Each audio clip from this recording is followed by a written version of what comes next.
here we are.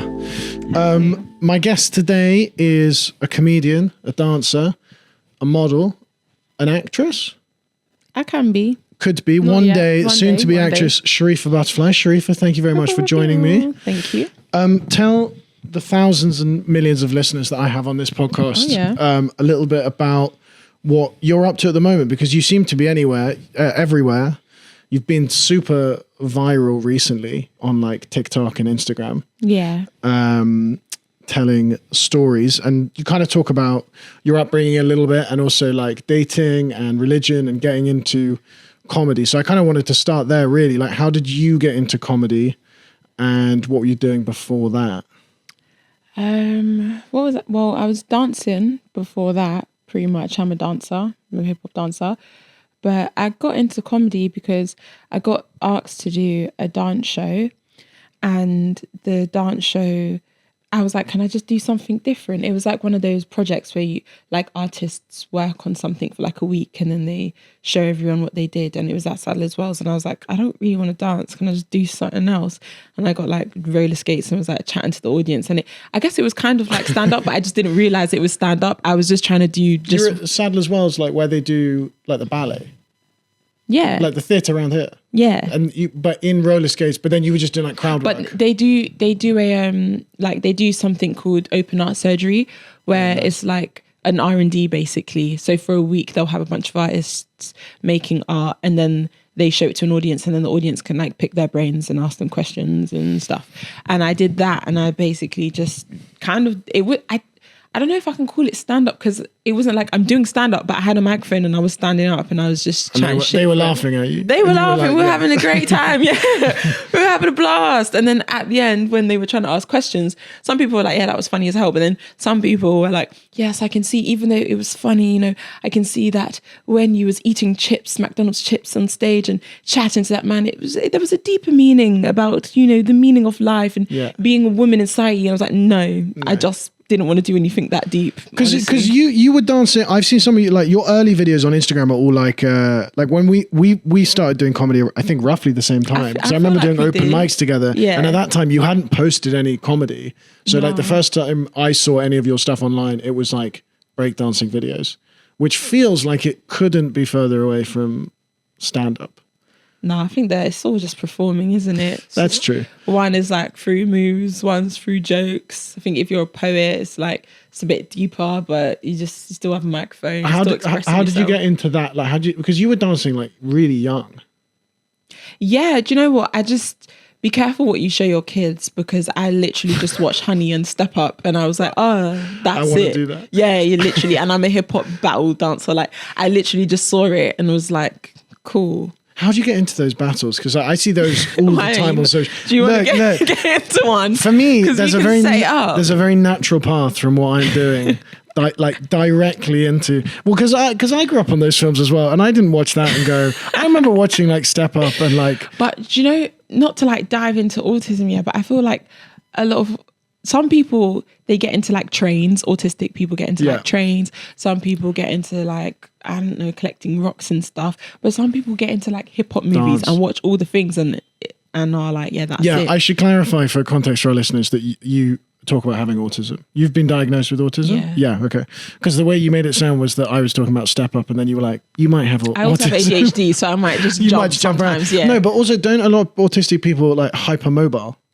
Yeah, that explains the running videos that are going viral at the moment. I've seen those. Those are funny. But it also explains you can do that thing with your shoulder where it goes like behind your head. Yeah. But but like, what I want to know is, look, if I wanted to go into like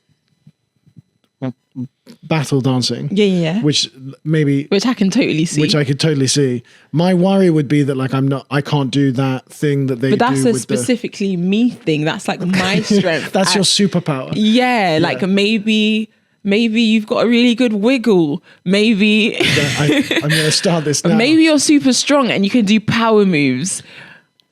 Maybe you've just got the rhythm. How do you get into the, like, because you dancing, you're trained as a dancer. Yeah, kind of. But then how did you get into the battle side of it? Well, I kind of started off with that. Like I've always liked just freestyling and messing around, but it was kind of just freestyling and messing around. And then I like started going to this like community dance thing when I was a teenager because I had nothing to do.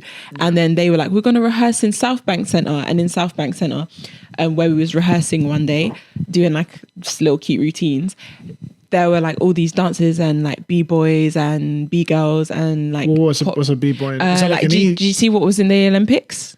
Yeah, well, the woman that just couldn't do it. She was great, actually. I actually liked Raygun. Raygun, was she Australian? Yes. Talk me through that from a professional's point of view.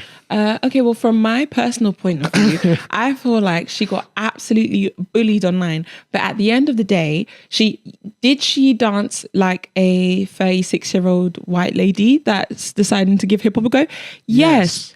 But that's what she is. She's just being herself. Like, I don't think if she like won the whole competition. Did she get a medal? No. No. She didn't get through her first round. But I think people were amazed that she even got on the plane. Yeah, but she won fair and square, like where she's from in Australia. She's the best they have. She won fair and square. Fair enough. So we can't be mad at her for if you won fair and square and for some reason... That feels harsh, but yeah. I'm just saying. If I got through... Yeah, but if I got through with a really rigid, really like no rhythm, no movement, and then I said, yeah, but that's the most authentic portrayal of myself. What's wrong with that? She's just trying her best. And she tried her best. What I feel more offended by... personally, is if I see someone going up there and they've got, I mean, I say offended very lightly. I got a life and I don't care. Yeah. But like, if like they have like cameras or like a do-rag and they're doing gun fingers and they look like me. But and they look like you and you know their experience is what I'm guessing is similar to yours. That is like, okay, why are you like role playing here? But if she's just like, you know, I like to do a bit of breaking. This is how I genuinely move. Yeah, and I'm from Australia, and I'm going to do some moves that remind me of good old Australia. How can I be mad at that? It just looked like she wasn't qualified. It just... But she didn't get through, though. It's not like she won the thing, and it's like she beat the win. She didn't get through. Yeah. She qualified fair and square. She didn't get through. That's it. What are they judging? What is the judging criteria? What is it called? What's the sport called? Breaking. So it's at the Olympics. I'm not a B-girl, by the way. I'm a hip hop dancer. You're a hip hop dancer. But it's like the same world. So but like, you sometimes battle. I battle, yeah. I'm about when you're battling, are you genuinely freestyling? Or is it like, because you know when like rappers go and do like LA freestyle and then it's like, or what's it called? LA freestyle? LA Lakers? What's the thing where like Central C always goes and does it, and then it's like a freestyle, but it's the exact same lyrics that are in his upcoming song. You know more than me. Oh, okay. Let me explain how rap works. Please. So in the rap community, no, but it's like in the Fire in the Booth in the UK. I know what you mean. It's premeditated. It's their freestyle. They might be doing it over a different beat. But it's like you've practiced that like you practiced that in the mirror. times. Yeah, it's like my stand-up. It's like I would say every dance is different, but the thing is because you don't know what the DJ is going to play, unless they have some special concept where you like know the music, which is never the case. Usually the DJ plays a song and whatever the DJ plays, you have to like work out the song. Do I know this song? Do I not know this song? What's going on in this song? And you have to go. So usually it is freestyle, but maybe it's a song that you've heard before and you've like had a little boogie to it. So you know wagwan. You know what your trademark move is. Yes. Which for you is like you can just dislocate your everything basically. I wouldn't call it that, but yeah, I've got little things where I'm like, oh, I can do this move. Oh, I think the music's gonna do something that sounds like this. Oh, I can do this will fit. So like you're working it out as you go along. But like I do have like certain moves that I will like I need to get into this flow. I know that I can hit this. Yeah. Fine. Does it ever like if they're not that good and everybody's watching in a circle and then they lead up thinking they're going to hit a big like beat drop and then they miss it. Yeah. Is it like, because obviously we only get to see it, I'm saying we like the general public only get to see it when it's really good. We get to see it at the finals. What is like amateur, in the same way that like open mic is bad. Yeah. What's like the open mic equivalent of dance battle?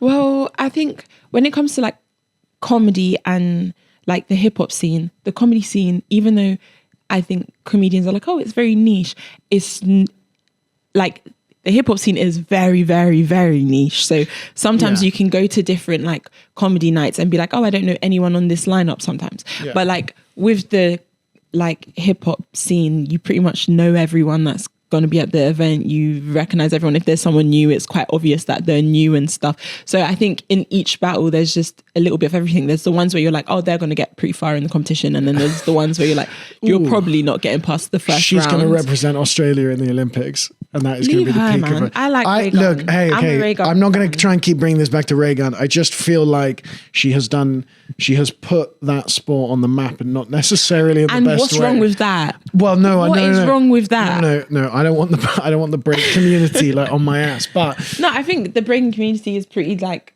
they accepted her. They divided did, because the public was not happy. Like they were taking the piss, but I assume the community were all. No, I think it was like there were some people that were like, "Oh, so embarrassing," and they joined in on it. And then there were people that were like, "Oh, she's just a girl that tried." So like, why can we be mad at someone that just gave it a go? So I think it was pretty split. I'm on the side of like, she didn't do anything offensive to me. She just gave it her best go. Fine. If I qualified, I would go for it as well. If I qualified, I didn't run it. I can't swim, but if for some reason the country I was in, for some reason I won it. You're the best swimmer. Why am I not going to take the opportunity to go to the Olympics?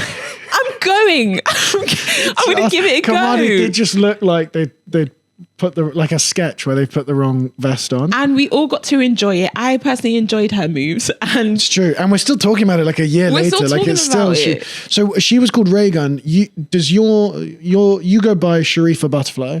Yeah. Does that come from dance? Well, just Sharifa. Yeah.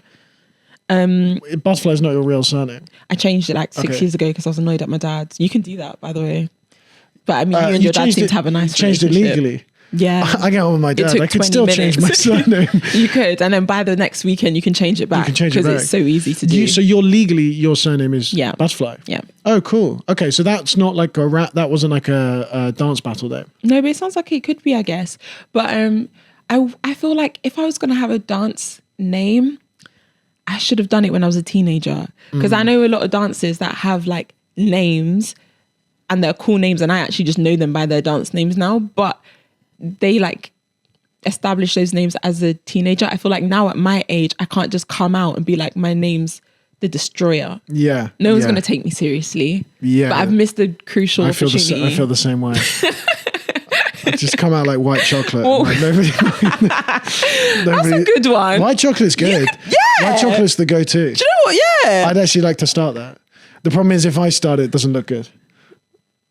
If I, you cannot start. Else would need to your start own nickname. It. You can't. Yeah. I want to try, and you would need a black person to call you that as well. Yeah. Unfortunately. Yeah. Fuck. Well, not unfortunately, but no. I think I would need like multiple people to back it before it takes off. He's white chocolate. If all the white comedians start calling me white chocolate. Yeah. I was at Carnival this year, and this white guy that was hitting on me was like, oh yeah, they call me white chocolate. And I was like, who? No one's called you that. No one's called you that in years. You're trying to make it catch on. The nickname has to be like easy white chocolate, like in the comments. Yeah. Like I've had that in comments and I'm like, why are you on this side of Instagram and TikTok? I never saw that coming. Well, my Instagram following is like majority. It isn't. It is, because the only video I've had go viral was doing that. I don't know if you saw it. I did a video with Richard Blackwood and Axel Blake and all that. Actually, that got me 50 out of my 70,000 followers.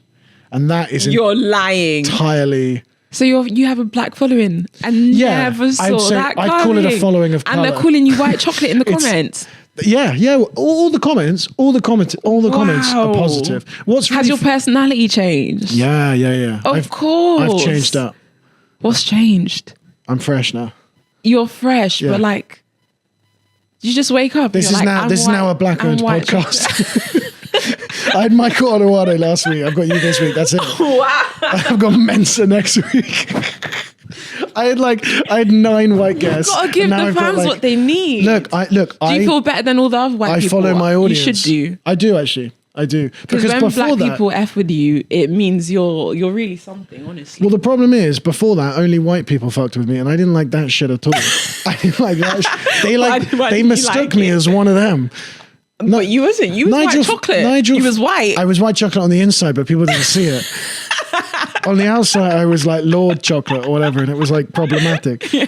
This week Nigel Farage liked one of my posts and I was like, that is not good. That's not good. If he saw my following, he'd be very upset. Yeah. If he saw my live shows. Does he not realise I'm White Chocolate? Does he not realise who he's fucking with? Does it? When are you changing your Instagram name to White Chocolate? I'm thinking White Chocolate or Baby Boy.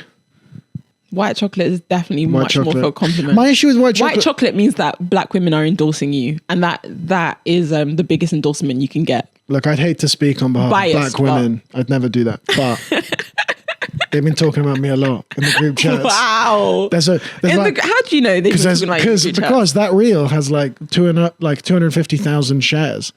And it's... Is it? It's all people of all races. A lot of like Latino community as well. Okay. It's not just black people. The Dominican ones. The Dominicans. Yeah, no, everybody was very supportive. It's funny because I pitched a lot of those jokes to another TV channel and they agreed to do it. Mm-hmm. Black director agreed to do it. Then on the day they pulled the shoot because a producer was uncomfortable with it. Mm-hmm. And then that clip has now gone out and gone crazy. And I was expecting a lot more... Because people take things the wrong way, and like obviously on Instagram you don't get to choose who gets to see your content, so you can kind of like get the wrong audience. Like the fact that one of my reels has reached Nigel Farage is like a problem. So funny. What one did he like? It was me and do you know Fab Gwalen, comedian? Name sounds very familiar. Like tall guy with a beret. Maybe. Black. Yeah. Of course, because you don't interview anyone else. Yeah.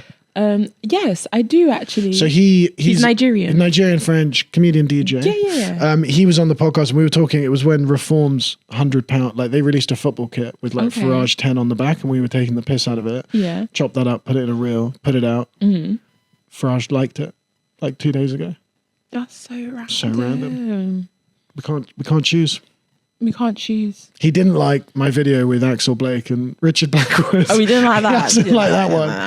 But what about you? Like your following has gone crazy. Like you must have dealt with the kind of ups and downs. Because when you have a viral clip on social media, it's like great because you can suddenly start selling tickets. Yeah. And it's nice to have like the validation in the comments and the DMs that people find you funny. Yeah. But you also get like whatever 1% of that coming back as backlash. Have you not had that at all? What like people being negative? People being negative, yeah. And that ranges from just calling you not funny to like, harsher things. Do you know what? I think because I have a background in dance and I just have a background of just being me, I think by the time I got to comedy, I'm not very sensitive to like negative like remarks. I've had people say that I dance like a spider that's been dipped in hot water, and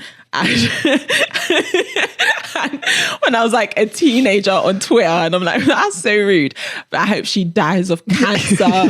Her voice is so annoying, she should just stick to the dancing and never speak. Like, I've had people say all kinds of stuff on the internet, not as much as now obviously, but I think just slowly over the decade I've just like built up a tolerance. So by the time I got to comedy, if I get like negative comments, I just think, oh, this will help the algorithm. They love you. Commenting. I mean, I was looking at some of your TikToks earlier, like the comments are all begging you to do a show, which is the best thing you could possibly want as a comedian. Like, oh, when's your next show? Like, where can I get tickets to a show? Yeah. Have you done any like live shows where you've sold it to your fans? Yeah, I have. I've done, I was doing work in progresses like once a month, which is really nice. And then I've like taken a little break for like a few months. I just stopped taking my ADHD medication. And so it's been a bit unproductive. However, I found out that the majority of my audience is Black, which doesn't shock me, but Black lesbians. And I am straight and I love that. But I think a lot of people think I'm in the closet and I'm just not ready to come out yet, or I don't know that I'm gay. Yeah, and they think if enough of them come to your show, they'll convince you.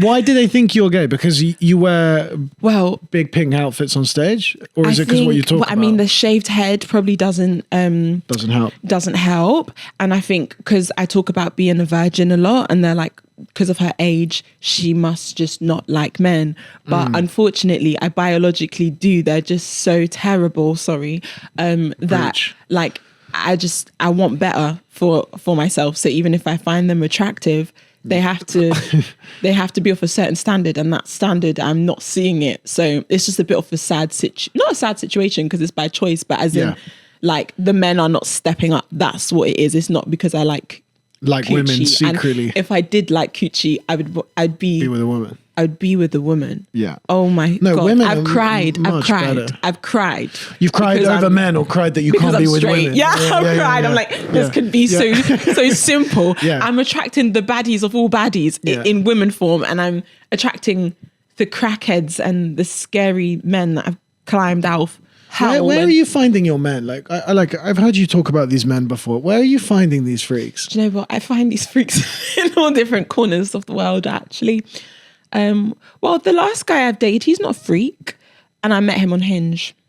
So you're on here. So So I want to talk about your dating life as a celeb. Oh no. As a celeb. As a celeb on this pod. You are looking to date. You're straight. Yeah. But you're not looking to date below a certain standard. No. But you are on Hinge, because like my understanding of Hinge is that as a woman on Hinge, you're just flooded with men immediately.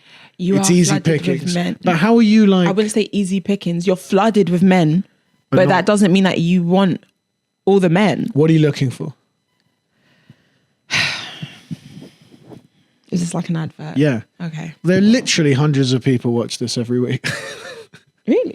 Yeah. And that's a lot of people. If they were all in the room, that is a lot. We'd be overwhelmed. 102 on average per week. But if 102 people were in here, it'd be huge. It would be huge. The clips on this get hundreds of thousands. So be careful what you ask for, because you're going to find it. Okay. What I'm looking for, and I don't even know if I really want to say too much, because I am dating someone who's doing quite well. We're going on a second date to Paris. Whoa. The standard's high. That's huge. That is huge, isn't it? It's massive. So that's the first criteria. You got to take Sharifa to Paris on date 1 if you want to up this guy. Yeah. The standard has gone up. That's criteria number since 1. Last week. Yeah. It has. But he's also, okay, so I'll tell you what my new standards are, actually, because he's up them. Great. I need you to have dated, because there was a thing on social media like he needs to have dated a baddie before. Yes. You need to have dated a baddie before, but you need to have dated a neurodivergent baddie. Yeah. I didn't know that was important. Yeah. I need my man to have dated a woman who's got ADHD, got something not quite right up here first. So when he gets to me, he's not confused and he's just calm, because 100%. I was half an hour late for the date, which is not good. I'm not proud of, and he's coming to meet me quickly for like 20 minutes, and I'm like, oh, you're gonna have to come like he's putting in effort. He's putting in effort, but he's so unfazed, and like I think he's unfazed because the girl that came before me was super ADHD. And fine. Criteria 1, neurodivergent baddie. Yeah, have a woman that had ADHD that traumatized you before. Fine. What about autism? Do you put that on the same thing? So even though I have a little sprinkle of autism, I'm definitely more ADHD. Okay. And I like men that are quite autistic and that are good at maths. I've said this in my jokes, and everyone thinks it's a joke. It's not a joke, it's an advert. You said you want him to be not looking at you want him to be looking at his pizza. Cutting it in perfectly, like mathematically correct slices. An autistic king. I want an autistic king. A maths genius. Yeah. Yes. Yeah. That's what I want, because I feel like they find it genetically hard to lie, number 1. Yes. And I do think it is in men's nature to just lie for no reason. But the numbers can't lie. If you can quantify how much he loves you. Exactly. That's big. Exactly. That's big. And if he's just chatting about his times tables or God knows what, he's not cheating. I can look it up. It's clear. Like I can't look up if he's telling me poetic ways of how he's going to love me. And you know what his phone code is, because it's his favorite number. So you can keep an eye on him at all times. Oh yeah. Exactly. So that's what I like. I like the autistic kings that work in tech, because he has to go on an odd number of dates before he commits. There's a lot of autism in comedy, but that's a different type of autism. There's more in tech. I work in tech and during the day, and it's all autistic. They're all autistic 100%. And they're more stable. You're kind of cool because you have like a stable job and then you do the fun thing afterwards. Well, I have a job that pays me and then a job that drains my fucking resources. Oh, that's a sad way to put it, isn't it? Yeah, I get to live my dream in the evenings. No, but you're saying this, yeah. But actually, there's a lot of comedians that they're just living their dreams and they're like, yeah. No.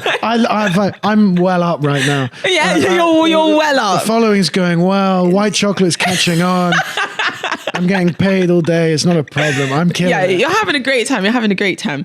But I'm living my dreams 24/7. So my dreams 24/7. So usually the mathematical ones, they're living their dreams as well, but their dreams are more stable. And then we come together and I bring the fun and you bring the stability and we look at us just having a great time. I'm doing all the social interactions because you can't make eye contact. You're remembering to pay the bills because I'll forget. And we're all just having a brilliant time. So I'm looking for my autistic king. But I'm not really looking because I'm going to Paris next week with a man I just met the week before. Good. And he might be my husband. Well, good for you. That's great. I mean, I think that's exactly what you need. I think if you're a comedian and like creative, you need a muggle. You need a it's in Harry Potter, the non-wizards. The non-wizards. Yeah, but I'm just using it to describe someone that's not in the industry. Yeah, I agree. I very much agree. So shout out all the civilians, all the normalos. Get them. Yeah. Yeah. Yeah. Doesn't have the same kind of... No, not quite. Not quite. I'll figure that one out. For the people listening to this, I was trying to do a gun finger, but it looked more like a hate crime, to be honest. It did. I felt scared. It looked like a really bad, I think that's what the gang signs all are. It's like the most accurate gun. This is what mine would be. 2 hands together, finger guns. That is White Chocolate's gang sign. I come on stage and I just do that. It's charming. I like it. Would you, okay, I want to talk more about your comedy and some of the things you've talked about in your comedy that are very funny, but I kind of want to get the backstory to them. You have a very funny story about not realizing you were black. Yeah. And thinking you were Bangladeshi. I did. Take me through how the hell that happened. Okay, so in short, basically, kids just come up with their own conclusions. Yeah. I basically just went to school and my friend, I talk about this in my comedy, so you probably know, but like for everyone else. Yeah. I basically went to school. My best friend was Bangladeshi. She was like, why are you brown? And I was like, probably the same reason you're brown. And she was like, no, but I'm brown because I'm Bangladeshi. And I was like, oh, okay. I'm probably Bangladeshi too then. And she was like, yeah, that makes sense. So I just thought I was Bangladeshi and she started teaching me how to speak Bangladeshi. I was learning like stuff and no one corrected me for about 3 weeks. Well, surely at some point your parents were like, you're not Bangladeshi. Well, surely you'd go home and go, why don't I speak? I think I was so confident in the fact that like you didn't need to show off about it. I didn't need to show off about it. And I also just thought, I felt like my mum, like sometimes when you have like a white mum, well, no, you wouldn't know this, but like if you have a white mum and a black dad and like there was the thing, there's sometimes like a white mum might not know how to do her black daughter's hair or her mixed race daughter's hair. Sure.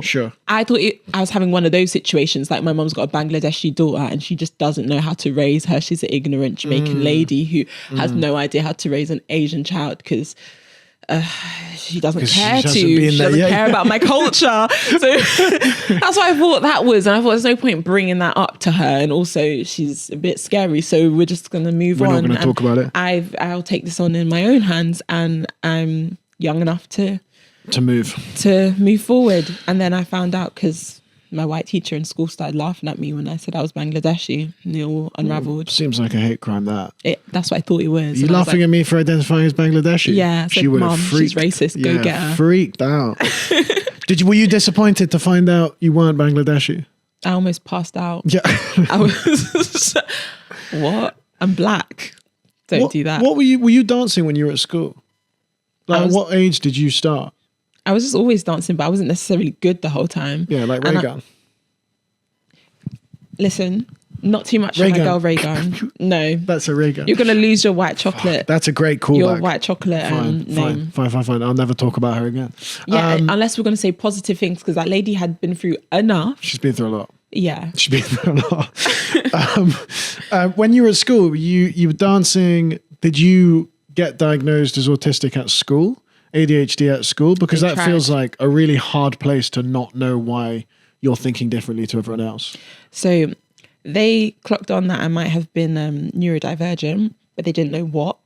And they sent me to go get a test. But because it was a different time, I saw the look on my mum's face when she got told that I had to go to the centre to go do all these tests. And I just made a deal with myself that I was not getting diagnosed with being any kind of special needs, because I'm not going into school now as a special needs kid. Like, we're just not doing this. Yeah. So I went, and I think they were testing me for dyspraxia first, and they make you like catch balls and... Mature, sorry. So immature. I know. So immature. Oh gosh. We're having a serious moment. Sorry. About the education system and how they treat you. And you've tripped up on the word ball. I know. I have. I take full accountability. Right. Sorry. Fire of a CEO. Get back on it. So I also had to like walk on a straight line and like do writing, but like I was writing the neatest I could write, and I was like catching all the balls, and I was like walking on the line and cartwheeling on the line, and I basically like they definitely didn't ask you. They didn't ask me. I went above and beyond, and they were like, so do you sometimes feel a little bit lost in time and space? No, I'm always found, and I always know where I am. Like, I just threw them all the way off, and then they came into my school and they said, this doesn't usually happen, but we can't tell if she has dyspraxia or not. We can't tell, so we're either gonna have to maybe retest her or just monitor her, because we can't tell. And I just thought, okay, a win is a win. Like, they haven't said I've got it, so I don't have it. I'm moving on, and I'm not special needs, and we're not doing that because I go to school in South London, and I'm Jamaican, so we're not doing that.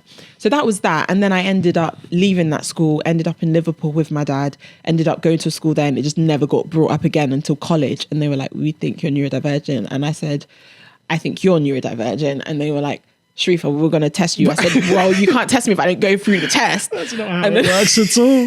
No, you. What?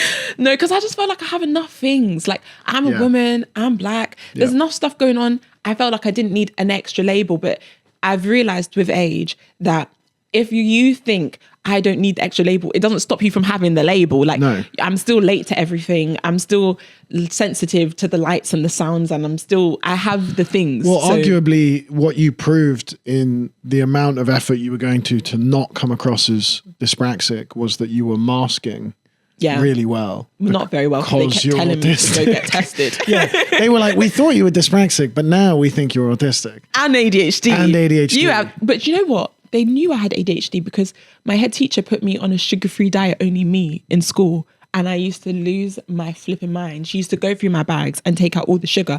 And I'd be like cookies and stuff. Why would the sugar spike ADHD tendencies? Well, I have the ADHD that boys usually have, which is the hyperactive. I have both. Fine. But like boys usually have the hyperactive ADD, one. You have AD. I have ADD H. and ADHD, yeah. Fine, yeah. So I would be, and I went to a girls' school, so it really stood out. So I'd be like sliding down the walls and climbing the lockers and bringing in frogs into school. I had the very typical nightmare, like white boy ADHD. Yeah.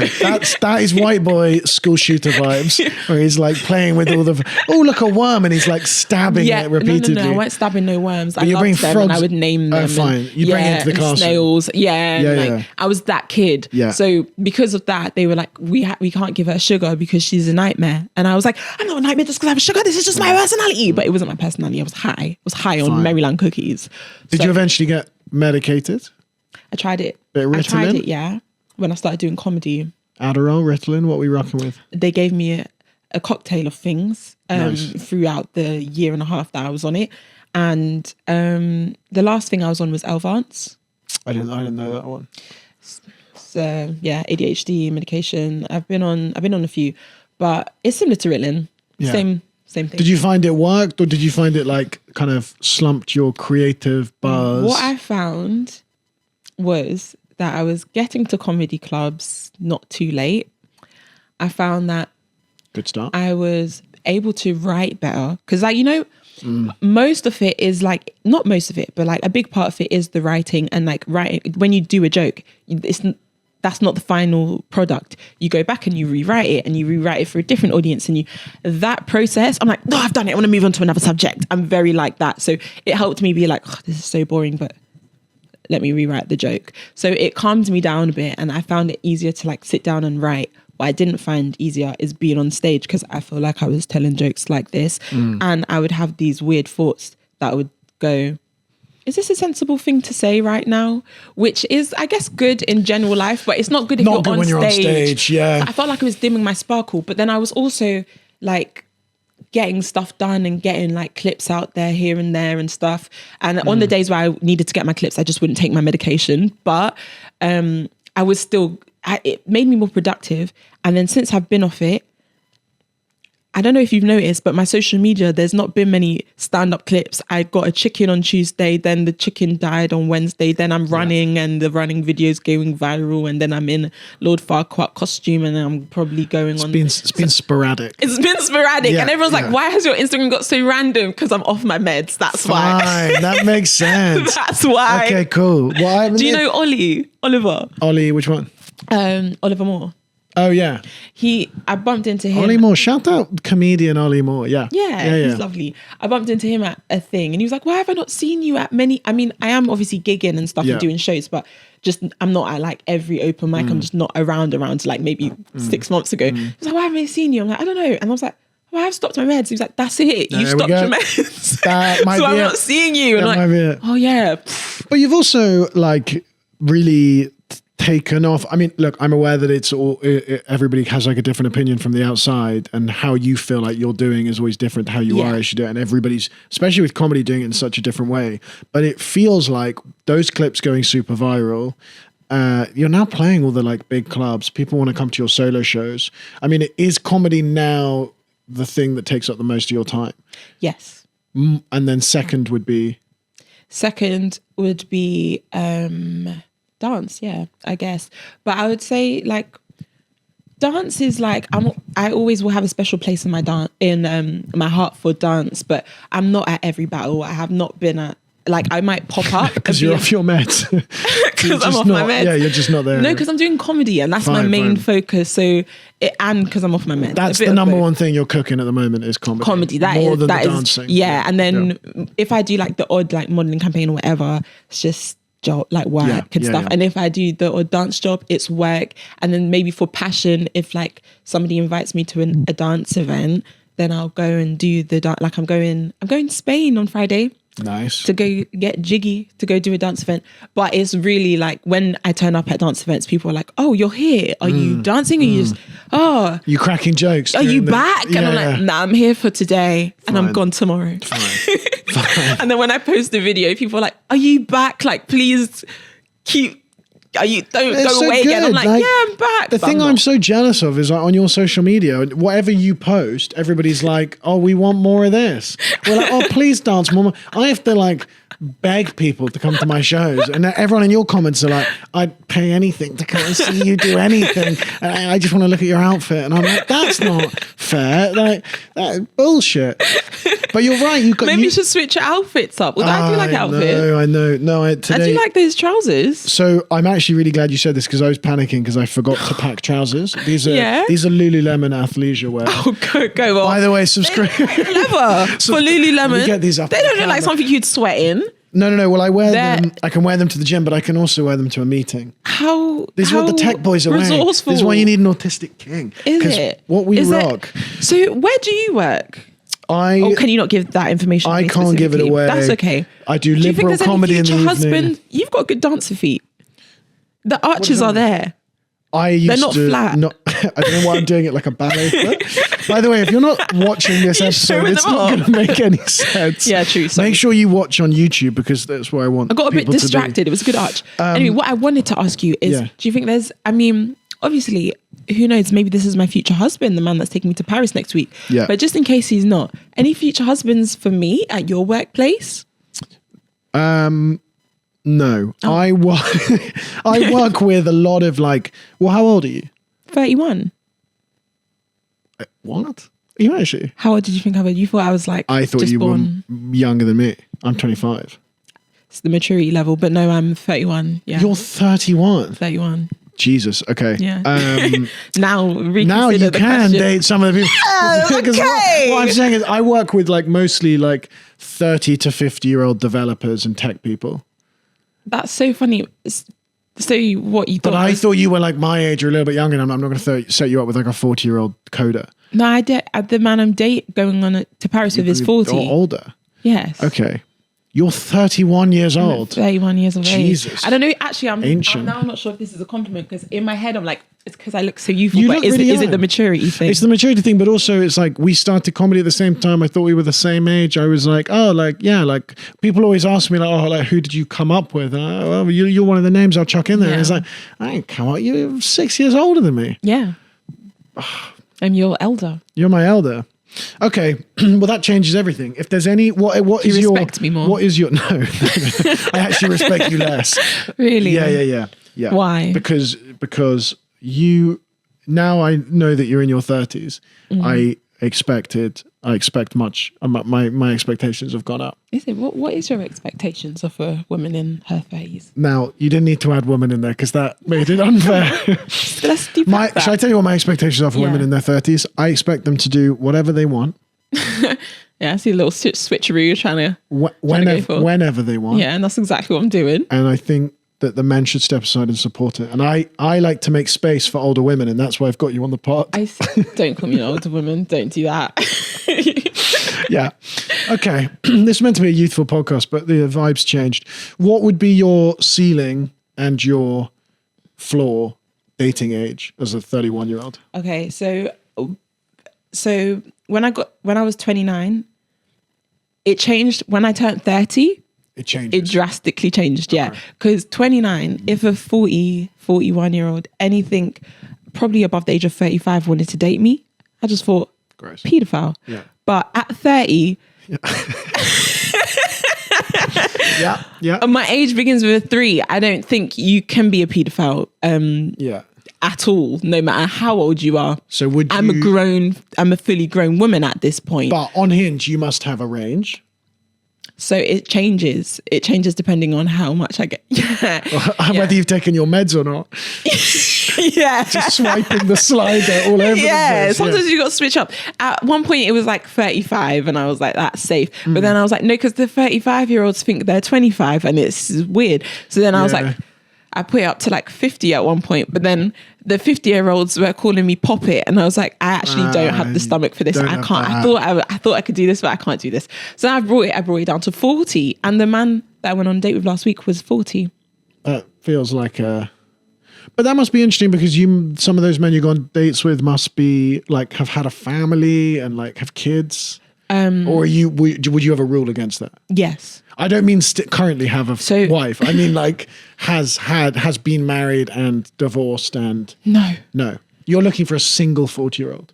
Yeah. But do you not then worry that they... Well, why are you single at 40? And that is a good question, and usually find out by date 1 or 2. Exactly why why this did not work out for them. What's the best case scenario, which is like they're too loving or they're too God-fearing or something, and that's why they're single? Like, what's the best reason? I think maybe that... I think they're just... There's a lot of bad reasons they could be single at 40. So the date I went on before the last date... Yeah. He was 40 and he was single, and I was like, what's the deal? Why is he single? Why has he got to this point? Like, he's successful and I can't understand this. And then on the date, he was like, right, so this is this and this is that. And you were 7 minutes late, but we're not going to let that ruin our date, Sharifa. I'm in love with autism. You. Yeah. That's why you're single. Okay. I love you. I love you. Yeah. But no, I was too ADHD for him. I was freaking him out with my being all over the place. Man, huh? When are they gonna? Two people just aren't for each other. When are you men gonna grow up? Are you still on the meds now? No. Okay. Well, then what? Okay. Well, I don't know who I'm berating, but the guy that was on the first date that said you were too ADHD for him. Well, he didn't say I was too ADHD for him. I could just tell that I was too ADHD for him because I was 7 minutes late, and that was me trying my absolute best to be on time. 7 minutes late is basically on time. That's what I think. But he was like, we're just not going to let it ruin our date because it's only 7 minutes. And I was like, oh, he's going to have a nightmare when he actually realizes that was my best as I could do. Yeah. You thought you were early. You were like, yeah. And he was just like, right, so we're going to do this and we're going to do that. And I thought, I want an autistic king, but not one that I'm going to give a panic attack to for being myself. He needs to be on the spectrum, but he needs to not be precious on like time and control. Yeah. So there's a subsect of we need him to be really interested in like Reddit, but not a freak on like the timings. Yeah, exactly. Okay.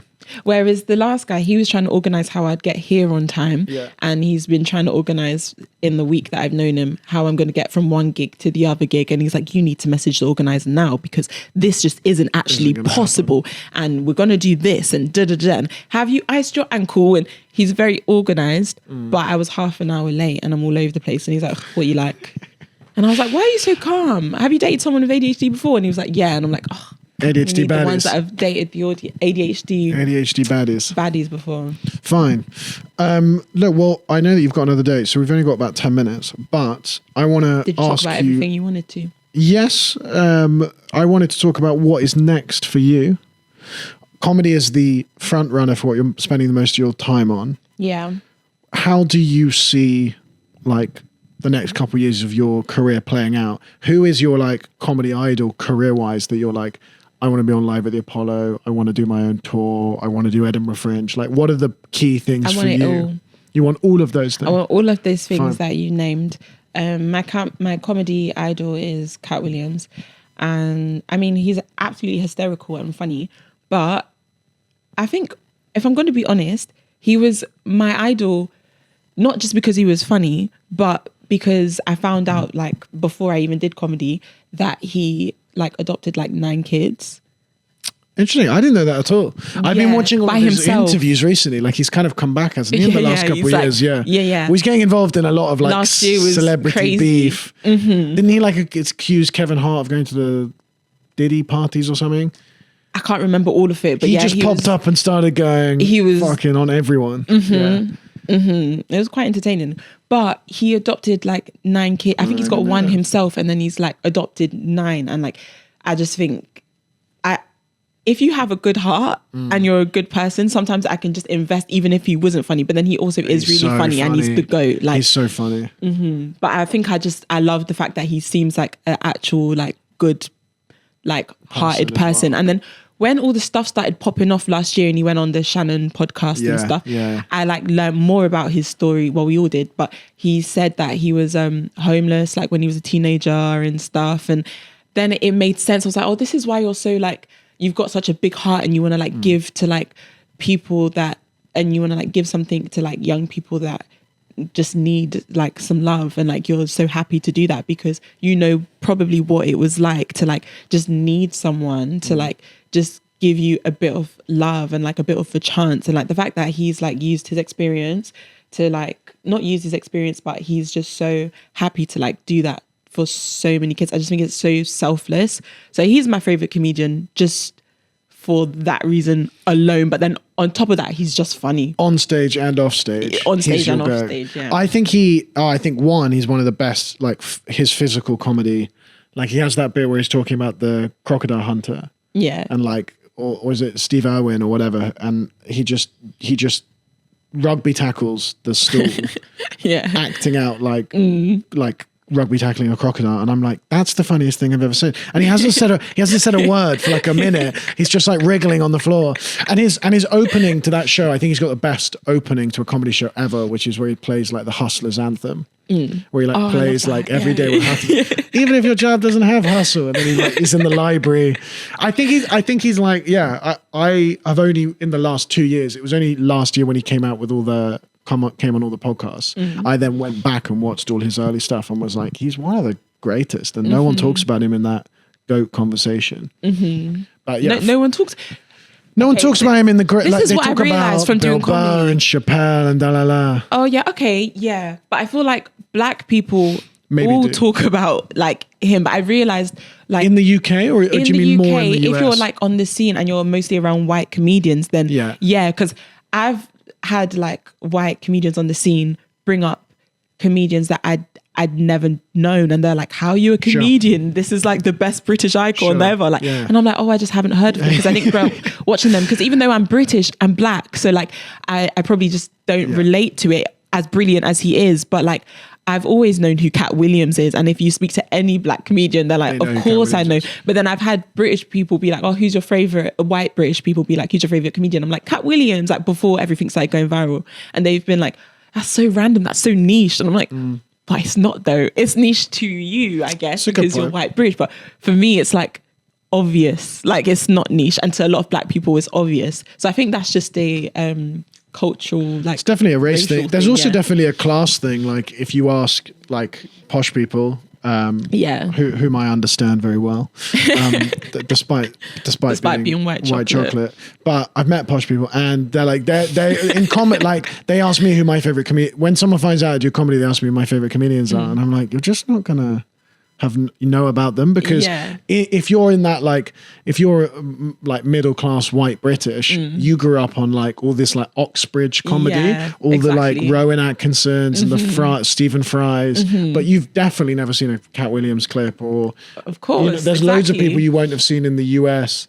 But yeah, I don't know. I mean, that makes a lot of sense. I haven't heard many big comedian, you know, when they do like Mount Rushmores of comedy, I feel like he is not enough in those conversations compared to even other black comedians in the US, like, you know, Patrice, who did relatively few specials. I don't know. I feel like everyone knows Cat Williams. Maybe I'm just out of it. There's the amount of people that are, oh, Patrice O'Neill's like the best or whatever, and I'm like, I feel like Cat is maybe especially if he's coming back now and he's going to do more. Yeah. By the time he's gone, when you look back and he's got like 17 hours, you're going to be like, that's the best work I've ever seen. I hope it's still good now. I know he's going back on tour. I think it is. And I respect anyone that also, I mean, I don't think he's got a perm anymore, but like, if you can rock a perm. If you can rock a perm. Yeah. And cuss anyone off that tries to come for your perm. Because I remember he went on some podcast with a lady and she tried to throw a shot. And I know she regretted throwing that shot. Don't throw a shot. Don't throw a shot at that man's perm. One, at any comedian, especially Cat Williams. Not Cat Williams. You're going to lose. You're going to lose to Cat Williams. You just tell him his hair looks fabulous and keep it moving.